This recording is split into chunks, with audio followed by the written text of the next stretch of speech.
Wow. Good evening, everyone. Welcome to the AFIA Sports Preview Show on Afia TV. Of course, the frequencies still remain the same. Channel 254 DSTV, Channel 748 Free TV, and 748 Free TV, and Channel 17 Go TV. Welcome to the show. This is a moment with destiny. Of course, if you are a Nigerian football fan or a lover of Nigerian football, you know that today is a crunch, make or break season for the Super Eagles of Nigeria. We'll get to that in a bit because Nigeria, as we speak, is playing with Lesotho in the Polokwane Stadium in South Africa in the penultimate game of the FIFA World Cup qualifying round in Group C. Now, Nigeria has a lot of work to do, and we'll be giving you updates on the proceedings as we speak, the lineup there, the teams that were selected by Coach Eric Chelle, but we'll do that in a bit. Welcome, guys, to the show one more time on this evening, the 10th day of the 10th month of the year, which is October, the year of our Lord 2025. And I am your host, Sisi Emetebe, popularly known as Sisi the Rabbi, and I'm not doing this alone. In a very, very, of course, in a patriotic manner, we have next to me, Emeka Madoka, the priest of football. Thank you for having me this evening. It's a pleasure to be here. Your priesthood had better work. Because Nigerians are used to vibes and inshallah. And right now, we need those vibes and inshallah. Well, hopefully it will turn out. That's how it's going to turn out. We know, but the problem is that hope is not a business strategy. That's my own problem. We have to do the work on the pitch. We have to do the work on the pitch and do the work of the Lord. Either way. Nigeria, please, just if you're hypertensive. Of course, you know today is World Mental Health Day. Please protect your mental health. At all costs. At all costs, because Nigeria, the Super Eagles of Nigeria, I know what they're capable of doing. Please protect yourself.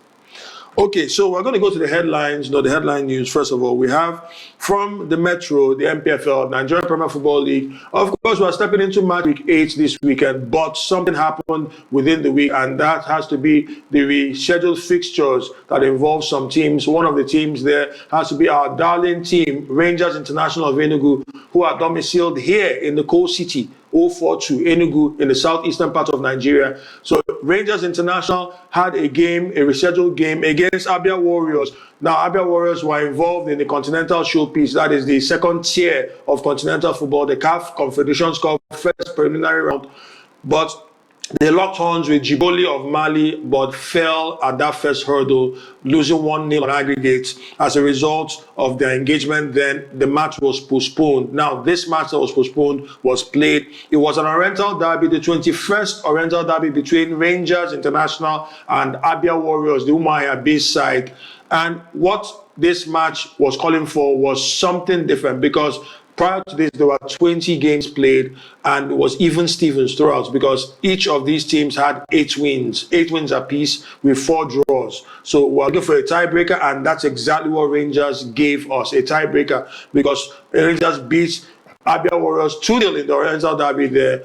It was a game that was very interesting indeed. Rangers had their chances, capitalized on those chances, and had a comfortable 2-0 win. Godwin Obaje, the man on fire at the moment, he's been scoring goals. He has 4 goals right now, I believe, in 5 appearances for the Flying Antelopes. So that is a good bit of news from this part of the world. Now, moving a little bit further from the southeast to the NFF, that is the Nigerian Football Federation, there have been reports which were unsubstantiated, I beg your pardon, up to this point. Now we have a definite answer regarding that. We are authenticating it, and it's clear concerning whether or not Eric Chelle, the current manager of the Super Eagles of Nigeria, is going to remain in his job if Nigeria do not qualify for the FIFA World Cup. There are reports that have been making the rounds concerning the technical advisor of the Super Eagles of Nigeria and 4-time manager of the Eagles, referring to none other than Cerezo himself, Austin Eguavoen. It was said that he was going to step in and then take charge of the Super Eagles of Nigeria in the event of Nigeria's failure to qualify for the World Cup in 2026, United States of America, Canada, and Mexico. But the man himself, Cerezo, that is Austin Eguavoen, has come out to debunk those rumors as fake news. So Eric Chelle, for now, based on the reports we are getting, has his job secure, come what may.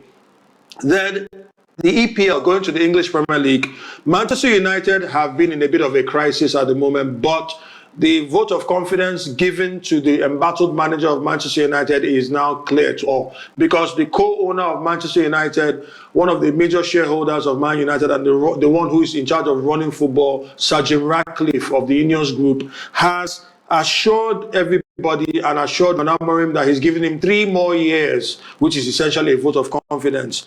Man United, it must be known, has started poorly this season, giving up only 2 wins in all competitions in the English Premier League. Actually, 3 wins now in the English Premier League. So he needs time, according to Rúben Amorim, and we're going to see how that pans out. But that is the news. So for now, based on the vote of confidence that Sergeant Ratcliffe has given, Rúben Amorim still has a job and he's safe at the moment. Now, talking about safety, we move straight to the discussion for today. But before we get to the main talk for today, we'll just look at the NPFL, the Nigerian Premier Football League. We're going to have matches in the NPFL this weekend. The FIFA World Cup qualifiers are not going to affect NPFL matches, so we're going to have the NPFL Matchweek 8, and we have fixtures, very important fixtures we look forward to. I'll read them there. Running from Sunday, all of them on Sunday, we're going to have Katsina United playing host to Remo Stars, the defending champions. Kano Pillars, same in Sugida, will be playing host to Shooting Stars of Ibadan at the Sani Abacha Stadium in Kano. Kun Khalifa, the newly promoted side based in Owerri, will be playing host to Aimba, the 9-time champions of the NPFL. And that's an Oriental Derby, where Imo meets Abia. Then we'll have Rivers United who playing host to Bayelsa United. That is a South-South derby, very big neighbors there, Rivers State and Bayelsa State. And they're united, but they will not be united in defeat or victory. Something's got to give. Then Nassau United, speaking of United, will be playing host to our darling Flying Antelopes, Rangers International. And Rangers will be looking to get their first win on the road. Then we'll also have Wiki Torres playing host to Kwara United and Abia Warriors playing host to Academy Warriors. A battle of the Warriors. We'll see who is a better warrior.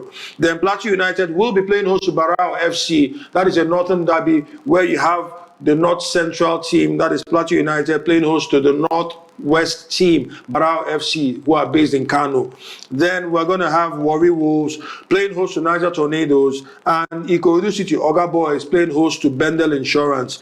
These are the NPFL games that are going to be playing this weekend, all played the same day. That is in the Nigerian, on Sunday. All the games are going to be played by 4 p.m. with the exception of Ikorodu City and Bendel Insurance. Yes. Emeka, I know that this is not the major focus for today. All Nigerians, all sports-loving Nigerians have their eyes mainly on the Super Eagles of Nigeria, but we have to keep talking about our home team. We need to talk about our home league, our domestic league, and what's happening.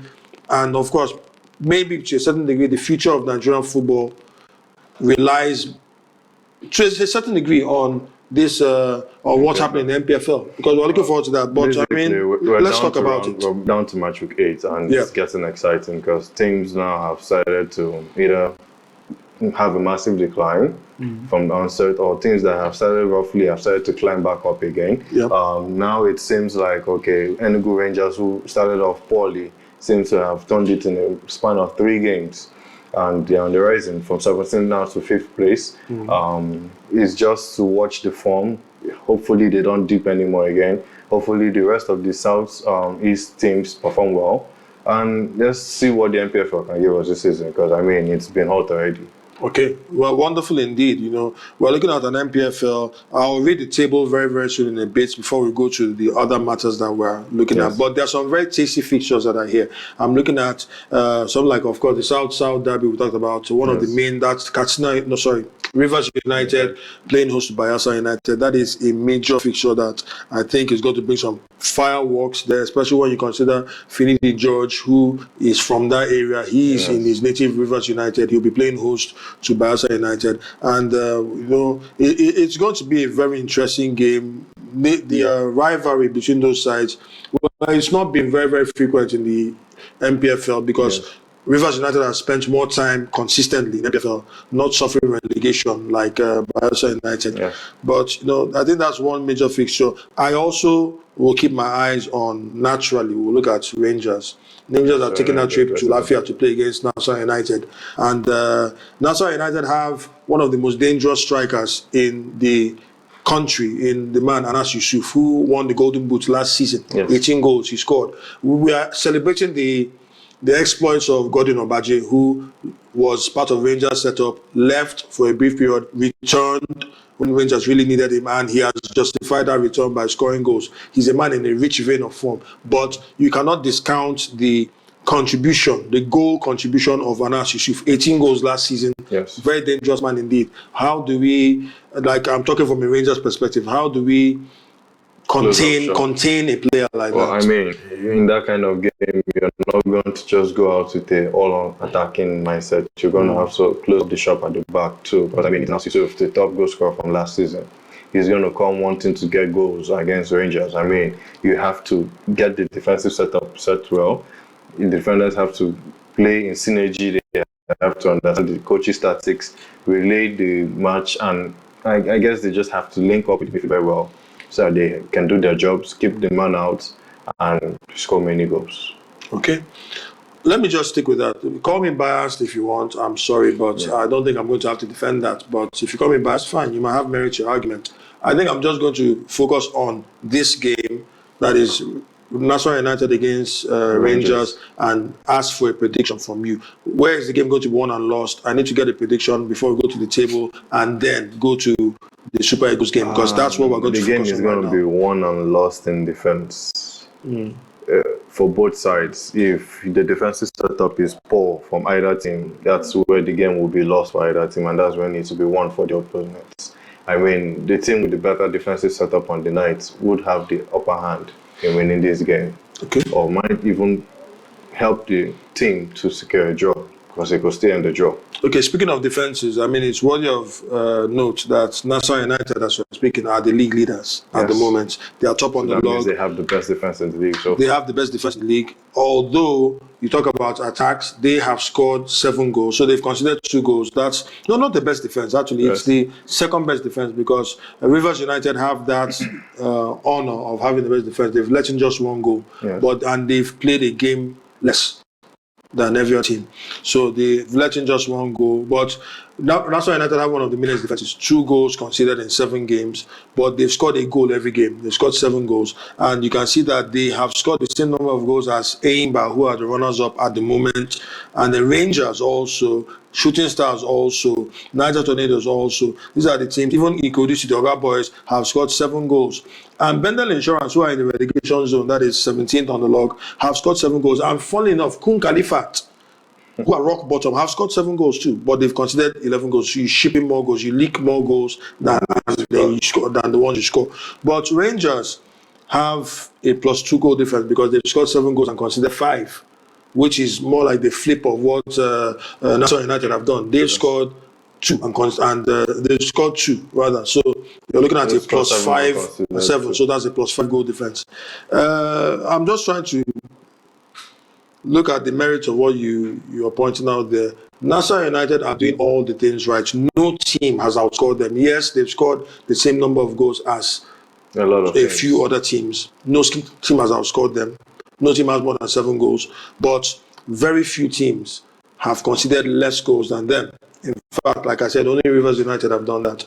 So it's going to be won and lost in defense. But having said that, will defense be enough? Shouldn't Rangers go for broke and maybe attack? Shouldn't they just attack and know that? So this is a possibility. That can happen in the game. Rangers go out with an all-attacking mindset in the first half, trying to score as many goals as possible. I mean, maybe get 2, 3, 4 if it's possible. If you're going to concede, you close it off to 1 or 2 and score as many goals as possible. That's just how it's going to have to be. I mean, you can't go in there, concede, and take risk. You try to go score, you can't score, and yet you ship in more goals. That's going to be disastrous for Rangers. So they're going to have to find the balance between attack and defense, which is where the midfield step up. The midfield on the day, if it's not actively working for Rangers, could either cause them to get a draw from the jaws of defeat, or manage to muster a win if the defense can't keep the goals out from the Nassau United side. Okay, so let's cut to the chase. You're the self-acclaimed piece of football, so justify your moniker right now. Prediction. It's going to be a 2-0 draw. 2-0 draw. Okay, it's a prediction anyway, so everybody has an opinion regarding the prediction. Let's see. So Emeka says that it's going to be a 2-0 draw. Rangers international fans, if you have somebody that you're looking for to vent your anger on, should that prediction come to pass, just know it's not me. I'm not giving that prediction. He's giving the prediction. Okay, so having said that, we're going straight to the matters arising. What's going on now as we speak in the stadium in Polokwane? That's the FIFA World Cup qualifiers that are ongoing now. Nigeria is playing, so we want to get the information now. Nigeria is currently playing. Of course, first of all, other teams in the same group are playing. Rwanda is playing against Benin Republic. It's a goalless draw as we speak after 19 minutes. Then Zimbabwe and South Africa still have they're still playing the same scoreline, goalless. It's still goalless at the moment. But looking at Lesotho and Nigeria, we'll just have to give you the lineup for Lesotho and Nigeria. The lineup has come out and they're currently playing right now. Lesotho themselves are playing a 5-3-2 formation. I'm not going to bother myself with the players that are there. Not that I count them as irrelevant, but we are more focused on Nigeria's setup and seeing what Nigeria has to give us. We have Nigeria. Eric Chelle has prepared his boys in a 4-3-3 formation with Stanley Nwabali, the son of the night himself, in between the sticks, the goalkeeper. And then you have Benjamin Frederick, the former Brentford player, playing at right back, and Bruno Nyemechi playing at left back. Then the centre-back pairing of the captain himself, Skipo, William Troost-Ekong, and Calvin Bassey on the left side of the centre of defence. Then we have Wilfred Ndidi, who's playing as the anchor in the middle of the pack there. He is the water carrier. Thank goodness he recovered from that injury that he picked against South Africa on that potato patch of a pitch that they played. And we have, of course, in the attacking midfield positions, you have Moses Simon and Alex Iwobi. That's to be expected. Alex Iwobi is there. Then up front, you have two dangerous players. That's two dangerous centre forwards, but one is playing more on the flank. We have Victor Osimhen, the man himself, the Galatasaray centre forward. Victor Osimhen playing in between that's been the lone striker up front, but he's been flanked by Tolu Arokodare, who has started very well in the Super Eagles in his debut period with the Super Eagles, the Wolverhampton Wanderers striker of England, and Ademola Lookman, who is the current African Player of the Year, who has the points to prove. He had a poor game. Now, the last two games that he played, that was against South Africa, against Rwanda and South Africa. Those were poor games, poor outcomes, but still we had some important results. We want him to step up here. But we then look at the bench and let's see, how can this game change? Because it's currently goalless. How can this game change? Who are you going to call upon? I'm going to look beyond Adebayo Adele because I want to, and of course Amas Obasoje, because I want to assume, hopefully, that Stanley Nwabali will not have any issues. He's going to have to play out this game. But apart from that, the outfield players, we have Zaidu Sanusi is going to be playing there at the left back. Semi Ajayi is back in the fray as centre back. Frank the Tank Onyeka is going to be there. He's on the bench as a defensive midfielder. Al Hassan Yusuf, the United States-based midfielder, is there too. Crisanto Suche, former Getafe player, is there. That is great indeed. And Akko Adams, who was on the score sheet for Sevilla against Barcelona recently in the Spanish La Liga, is there. Then Terry Murphy is also involved in the setup if you want to add some more options up front as in the centre forward position. There's Samuel Chukwueze, of course, who has started life quite well in Fulham on loan from AC Milan. But I'm concerned. My concern is this. Benjamin Fredericks has to be pushed out of position. He's a centre back, but he can play right back. But that's not his primary position. Now, because of Ola Aina's absence, he's not the injury, he's not there. But you then have Bright Osai Samuel, who's out. He would have been a natural replacement there. He's injured. So, but you look at the injury list we have Bright Osai Samuel, like I mentioned, who is out. So that's a potential weakness in the right back position where Ola Aina is meant to be. Also, you're looking at Rafael Onyedika. He's also out. But one of the most glaring misses in terms of creativity somebody who can bring some spark and then change the game and pull strings in the midfield, is Fissayo Dele-Bashiru of Lazio. Now, that's... I'm not being pessimistic, but I like to be a realist. Nigeria have to win this game. They have to draw Lesotho all over the pitch and then poke them and deal with them, capitalize on their weaknesses, make the pitch small when they have the ball, like what Barcelona normally does. Then make the pitch wide when they don't have the ball. And then cause them to make mistakes. These are things that have to be done. The high press must be executed. Nigeria must convert all their chances and have chances. But when you don't have enough technical players, when I talk about technical players, I'm talking in the sense of creative players, those who bring the craft. When there are others there who bring the graft, people like Wilfred Ndidi, options like Frank the Tank Onyeka. But I am particularly concerned because we have to create chances and score goals. I'm particularly concerned about the absence of Fissayo Dele-Bashiru, but I don't know if you share those sentiments. Well, okay, I mean, this is something that has to be said. Yes, we're going to miss Fissayo Dele-Bashiru because of his creativity. I mean, his injury is going to be one that will give us a few question marks on how the creativity would be in the team. But I mean, looking at the team that has been put out there, there's still a bit of creativity there. It's just whether we can get the spark from the players. I mean, Olowookere has shown, not even just for the Nigerian setup, I mean, his life at Wolves, he's shown a little bit of creativity and sparks here and there. He can show that he can play down the flank, he can pass the ball, he can do this, he can dribble. He's shown that. We also have our CAF Player of the Year, Lookman. I believe if the game is still goalless by halftime, should drop into the midfield, given the chance for Chukwueze to come up. At least that way you have the speed and the agility of Chukwueze down the flanks. You have Lookman creating balls from the midfield, passing those final third passes, creating chances, laying up chances for both Olowookere, as tall as he is for the Northerns, and also for Osimhen. I believe that is where the goals will come out from. If you still need to offer a little bit of stability in the midfield for creativity and defensive setup, you can also turn to Frank Onyeka. He's shown that for Brentford that he can be creative as well. So we need these players to step up today. They need to get the vital 3 points today. They need to outscore Lesotho by 3-4 goals for there to be a glimmer of hope for that ticket to come out. Okay, if only wishes were horses, even thugs would ride.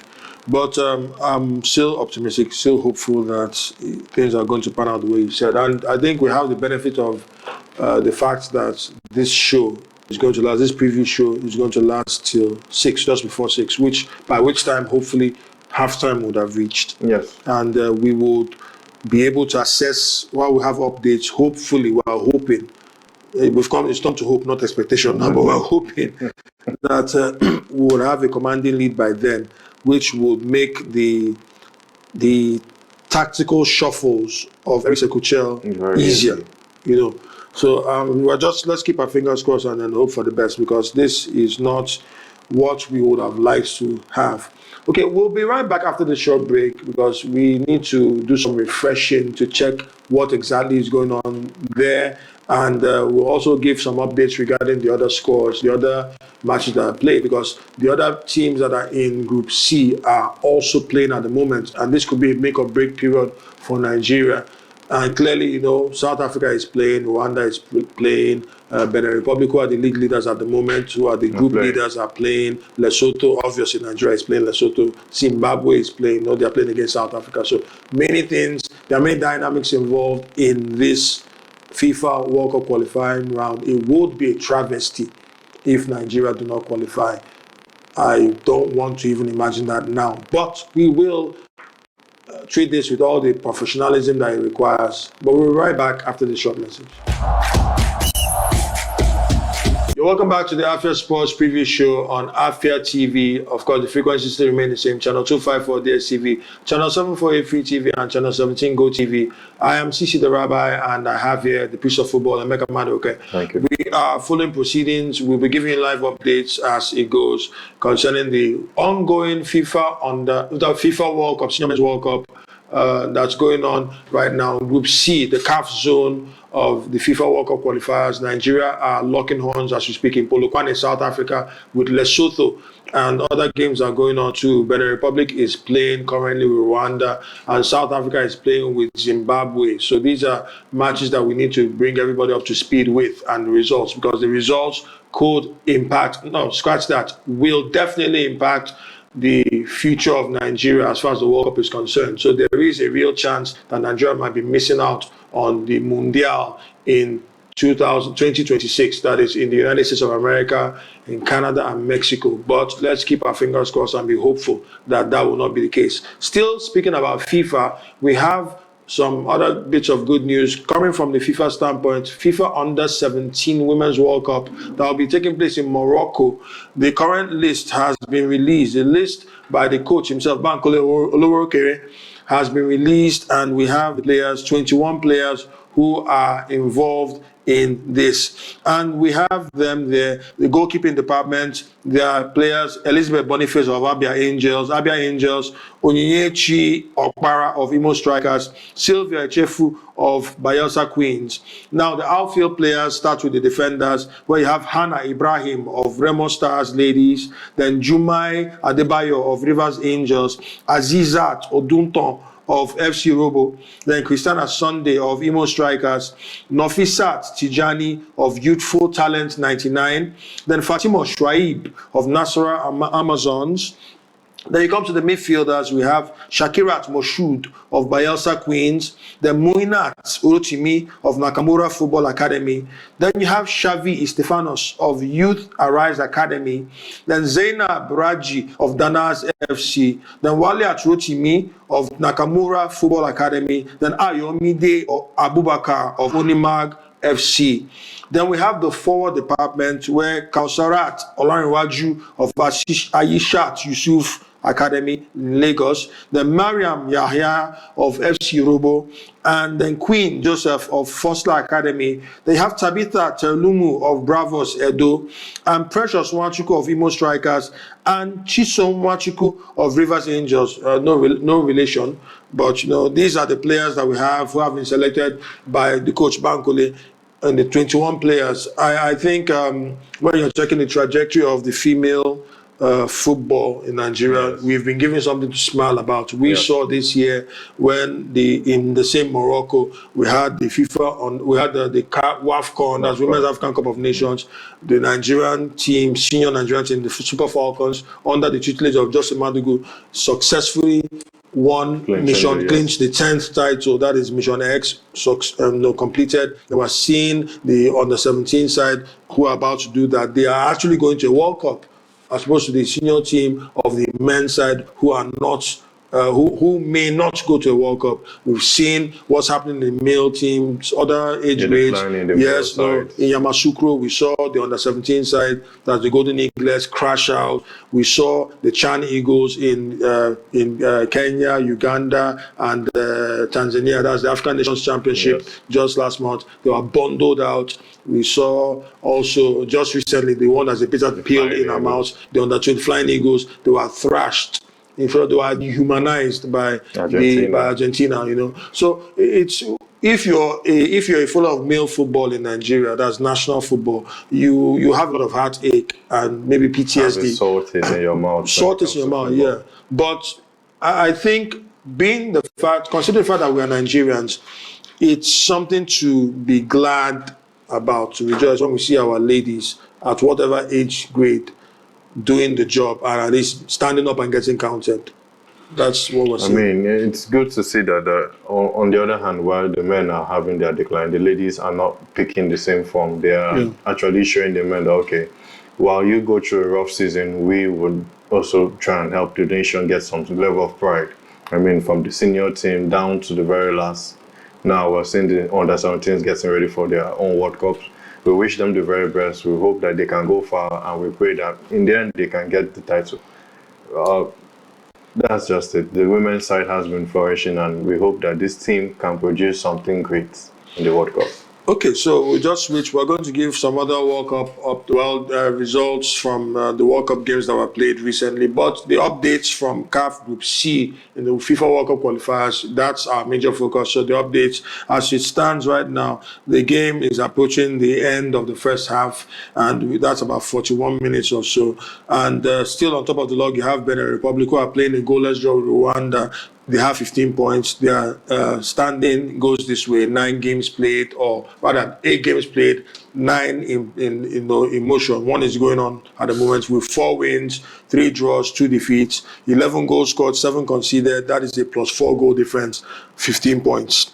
South Africa, Bafana are second, just behind the Cheetahs of Benin Republic, and you have the same thing, basically 9 games played, 4 wins, 3 draws, 2 defeats, with 12 goals scored and 9 conceded. That is a +3 goal difference. So that's an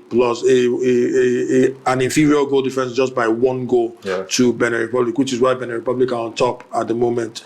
Then you're looking at they have 15 points. Then Nigeria just behind, 9 games played, 2 games won. And funny enough, those 2 games came against the same team, the same country, Rwanda, home and away. The only wins there.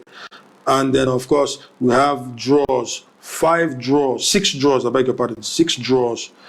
Because if you're counting this current game, it's a draw. It's still a draw against Lesotho. And then 1 defeat, that was to Benin Republic. And 9 goals scored, 7 conceded. That's a +2 goal difference with 12 points. Then Rwanda are 4th on the log with 9 games played, 3 wins, 3 draws, 3 defeats. But 5 goals scored, 5 conceded. Same number of points as Nigeria as we speak, 12 points. But Nigeria have a superior goal difference because Rwanda have a 0 goal difference. So they are even Stevens, no level. Then Lesotho, who are the penultimate team in this group, currently slugging it out with Nigeria in Polokwane, South Africa. You have 9 games played, 2 games won, 4 draws, 3 defeats, 7 goals scored, 10 conceded. So that's a -3 goal difference with 10 points as we speak. While Zimbabwe are the runt of the litter. They are the basement boys at the moment, who, of course, many Nigerians are going to be rooting for to get their first win of the campaign. Not that it's going to benefit them anyway, but it will benefit Nigerians greatly if they can somehow win South Africa, because currently they have 9 games played, no win. The only side in Group C that have not recorded a win, and then 5 draws, 4 defeats with 5 goals scored and 11 conceded, a -6 goal difference. Nigeria almost committed footballing seppuku, if you know what I mean, by gathering more draws than necessary. 5 draws, unacceptable, absolutely unacceptable at the moment. Sorry to let me just add this. If the case was that it was 3 wins and 4 draws, 3 wins and 4 draws, that would have been more helpful. 13 points. That's 13 points as it stands right now, which you have been 2 points behind top leaders right now. Which means you all have to do is get the win now and get the win on the last day. And mathematically, that means automatically nobody else can finish higher than Nigeria. But I mean, it's what we have now, and just have to win this game first. That's what needs to be done. Nigeria just have to win the game, because when you look around and see many other African teams who are already warming up for their seats, the seats on the plane to the United States of America you're looking at Morocco, are already there. You're looking at Tunisia, you're looking at Egypt, you're looking at Ghana as well. Ghana. Anyway, there's no problem. I'm not going to complain. We are making our bed. We are lying in it as it stands. But let's just keep the faith. Still staying in Africa, let's just look at some of the other World Cup qualifying results from yesterday to today. Let's just look at the ones for yesterday. We had Liberia beat Namibia 3-1. Okay, let's just take that. Let's leave the ones for yesterday. The ones that were played today. Currently, Gambia by 2 p.m. 2 games were played. Gambia played host to Gabon. So a 10-man Gabon beat Gambia by 4-3. 4-3, that was a very big win for the Gambia. And he had a man who turned from hero to zero, the former Arsenal, Barcelona, and Chelsea striker who's currently plying his trade in Marseille, Olympique de Marseille, Pierre-Emerick Aubameyang. Pierre-Emerick Aubameyang played and scored a hat-trick against against Gambia away from home, but he picked himself a red card in the 85th minute after scoring his hat-trick. So that's what happened there for Gambia against, Gabon against Gambia. Then you had Seychelles, who lost at home. Naturally, I mean, Seychelles, you can't be a country called Seychelles and then be playing football. They lost to Cote d'Ivoire, 7-0, 7 unreplied goals. Goals were scored there. We saw goals scored by Agbado, Diakite, Gusson, then of course Diomande and Adingra. Sebastian Haller played. Then of course Frank Kessie also played. These are the current the AFCON champions. So they played, got themselves very, very valuable wins there. And then we also see Sudan against Mauritius. They had a goalless draw. Togo lost at home to DR Congo 1-0. South Sudan were battered and bruised by Senegal away from home 5-0. This was a very big one in the Sadio Mane was on the score sheet. Of course, Ismail Assar, the man that's been on fire, scored the first goal. Sadio Mane grabbed the second goal. Ismail Assar grabbed his second goal. And then Nicholas Jackson, your very good friend, scored from the penalty spot. The Bayern Munich player on loan from Chelsea. And then Ndiaye scored the 5th goal in that game.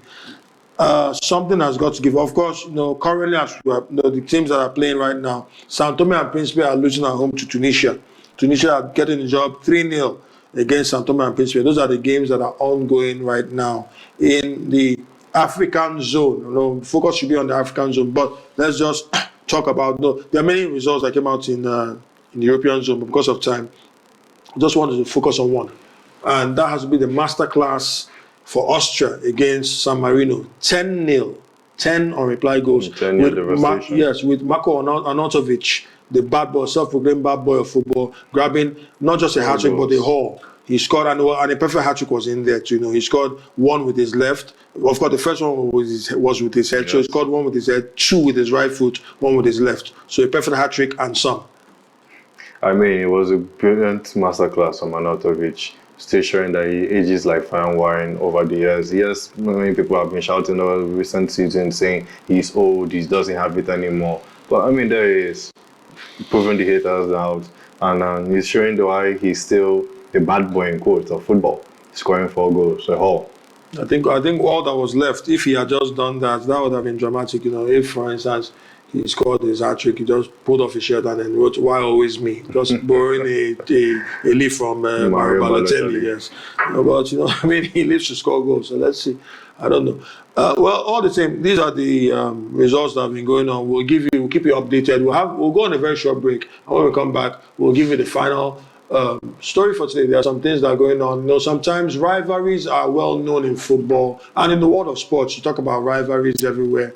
You talk about the world of tennis, for instance. You're talking about Novak Djokovic, the rivalry that existed between the big 3, Novak Djokovic, Roger Federer, Rafa Nadal, which has actually passed greatly. Now you have the young gods like Yannick Sinner and Carlos Alcaraz. But also in other sports, you have rivalries everywhere. But sometimes rivals put aside their differences and stand up for each other. We'll see what actually happened and who was a big rival in the footballing sense that spoke up for another big rival when we return from this break, as we also bring the updates on the FIFA World Cup qualifiers. Stay tuned, don't touch that dial. Welcome back to the AFIA Sports Preview Show on Afia TV. Of course, the frequencies still remain the same: channel 254 DSTV, channel 17 Go TV, and channel 748 Free TV. Welcome back to the show. Sisi the Rabbi, as usual, your man, with my co-host Emeka Manuka, the Priest of Football. Okay. And we are still, as we speak right now, it's halftime in the stadium in Polokwane, Nigeria, playing against Lesotho in the FIFA World Cup qualifiers, CAF zone, Group C. And as it stands right now, Nigeria has a lot of work to do. But we will give more information about that as it comes. Tomorrow, our show on TV by 10:30, we would have known the results by then. And hopefully it won't be all doom and gloom. But still on the FIFA World Cup qualifiers, there was a match that played in one of the groups there where Somalia were playing host to the Desert Foxes of Algeria. And Algeria naturally beat Somalia 3-0 away from home. But there was a notable face, a notable person on the bench. His name is Luca Zidane. Of course, that name sounds familiar to you, right?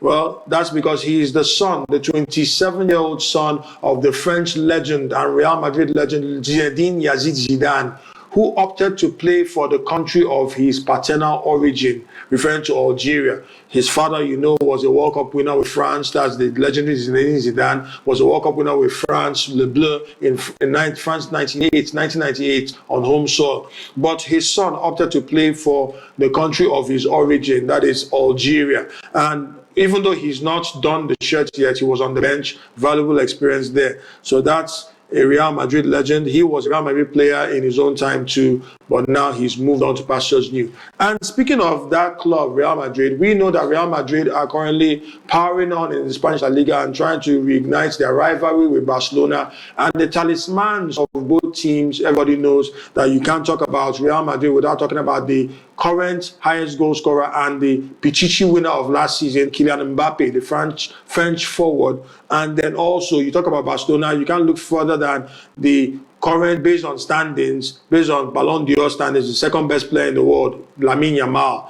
But, you know, funnily enough, rivalries exist. This was an El Clasico rivalry, but Kylian Mbappé has jumped to the defense of Lamine Yamal, and he has said something along the lines of Lamine Yamal being a young boy, that he's a great footballer, but he's still 18 years of age. So people should back off, allow him to grow, allow him to develop, that they shouldn't start disturbing him all the time. So, I mean, it's quite refreshing to see that kind of camaraderie between rivals, because normally you would expect that rivals don't have too many good things to say about each other because they have to make things count on the pitch. But no, Kylian Mbappé, because he was, I think it's safe to assume that this is somebody who was the center of attention at a very young age. He was once in Lamine Yamal's shoes when he was back there. Yes, when he was in Monaco and PSG, been a young one. But he's about 9 years older than Lamine Yamal, so he understands the pressure that comes with, you know, being exceptionally good at a very young age. I mean, he's been there, he's done that. He's been at that stage where he was once 18 and the whole world was at his